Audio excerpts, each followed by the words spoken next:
नमस्कार स्वामी भक्तांनो, श्री स्वामी समर्थ.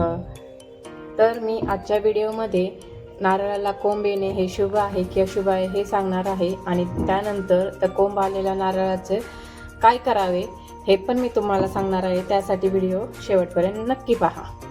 हे पहा, अशा प्रकारे आपण दररोज पूजेमध्ये एक कलशामध्ये नारळ मांडत असतो. हे आपलं लक्ष्मीचं प्रतीक म्हणून आपण त्याची पूजा करतो. काही जण हा नारळ दर गुरुवारी अमावस्येला पण चेंज करतात. तर हा नारळ जो आहे तो त्याला छान असा कोंब येतो.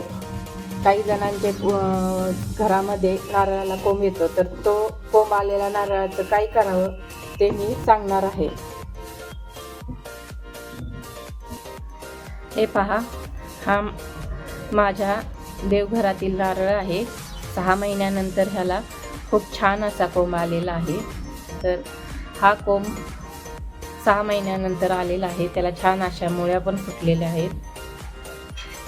आपण याचं कलशाचं पूजन करतो, लक्ष्मीचं प्रतीक म्हणून याचं पूजन करतो. तर हा कोंब येणे म्हणजेच आपली दररोजची पूजा आहे ती सफल झाली असं त्याचं मानलं जातं. आणि हे कोंब येणे म्हणजेच आपल्या देवाला आपली पूजा केलेली मान्य झालेली असते. त्यामुळे हा कोंब येणे हे खूपच शुभ असं मानलं जातं. शास्त्रानुसार कोंब येणे हे खूपच शुभ आहे.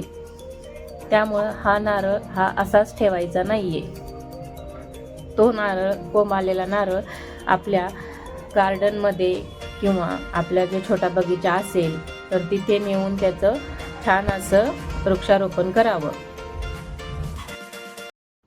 हा छान असा कोंब आलेला नारळ आहे. हा नारळ जो आहे तो आपल्या रानामध्ये जरी लावला तरी चालेल. तो लावायचा असा की जो आपला कुलदैवताचा वार असतो त्या वारा दिवशी, नाहीतर मग एखादा शुक्रवार गुरुवार बघून हा नारळ आपल्या शेतामध्ये लावला तरी चालेल.